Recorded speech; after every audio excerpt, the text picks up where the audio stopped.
राधे प्रिय दर्शकों, मेरे इस चैनल पर आपका हार्दिक स्वागत है। प्रिय दर्शकों, मैंने पिछले एपिसोड में आपको तिथियों के बारे में यथासंभव जानकारी दी थी। मित्रों, क्या आप जानते हैं कि तिथियों के भी स्वामी होते हैं? आज मैं आपको उन सभी तिथियों के स्वामियों के बारे में आपको जानकारी दूंगा। पुनः एक बार फिर मैं उन तिथियों को दोहरा रहा हूं। वे तिथियां हैं प्रतिपदा, द्वितीया, तृतीया, चतुर्थी, पंचमी, षष्ठी, सप्तमी, अष्टमी, नवमी, दसवीं, एकादशी, द्वादशी, त्रयोदशी, चतुर्दशी, पूर्णमासी या पूर्णिमा तथा मित्रों अमावस्या। इस प्रकार कुल 16 तिथियां हैं।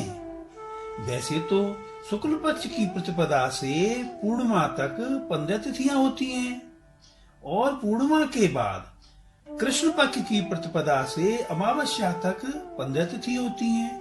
कुल मिलाकर 30 तिथि होती हैं, क्योंकि अमावस्या को पंचांग में 30वीं तिथि माना है।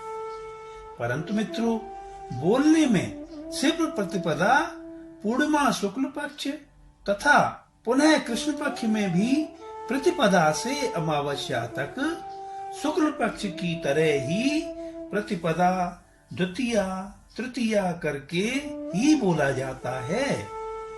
तो हाँ मित्रों, इस प्रकार कुल 16 तिथियां ही बोली जाती हैं। अब मैं आपको इन तिथियों के स्वामियों के बारे में जानकारी दे रहा हूं। वे इस प्रकार हैं कि प्रतिपदा तिथि चाहे शुक्ल पक्ष की हो या कृष्ण पक्ष की, उसे कोई फर्क नहीं पड़ता, जिसके कि स्वामी अग्निदेव होते हैं तथा क्रमशः इसी प्रकार द्वितीया तिथि के स्वामी ब्रह्मा जी होते हैं। तृतीया तिथि की स्वामिनी महाशक्ति माता पार्वती होती हैं। चतुर्थी तिथि के स्वामी स्वयं गणपति लंबोदर होते हैं तथा मित्रों पंचमी तिथि के स्वामी नाग देवता यानी कि सर्प होते हैं। षष्ठी तिथि के स्वामी शिव जी के पुत्र भगवान कार्तिकेय जी होते हैं। सप्तमी तिथि के स्वामी भगवान सूर्य नारायण होते हैं। अष्टमी तिथि के स्वामी स्वयं भोले बाबा शिव जी होते हैं और नवमी तिथि की स्वामिनी माँ दुर्गा जी होती हैं। 10वीं तिथि के स्वामी यमराज जी होते हैं। एकादशी तिथि के स्वामी भगवान विष्णुदेव जी होते हैं। द्वादशी तिथि के स्वामी स्वयं नारायण विष्णु भगवान होते हैं। त्रयोदशी तिथि के स्वामी कामदेव जी होते हैं। चतुर्दशी तिथि के स्वामी भगवान शिव जी होते हैं और मित्रों पूर्णिमा तिथि के स्वामी चंद्रदेव होते हैं और अमावस्या तिथि के स्वामी हमारे पितृदेव होते हैं।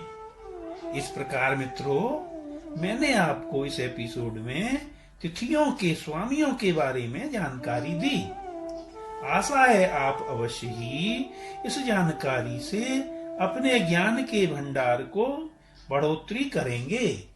मित्रों, अब मैं अपने इस प्रवचन को विश्राम देता हूं और आगे पुनः फिर एक नए विषय के साथ आपसे मुलाकात करूंगा। मित्रों, आशा है आप अवश्य ही मेरे इस चैनल को सब्सक्राइब करेंगे और बेल का बटन भी अवश्य ही दबाएंगे। और हाँ मित्रों, हमारे इस वीडियोस को आप अवश्य ही शेयर करें। धन्यवाद। राधे राधे।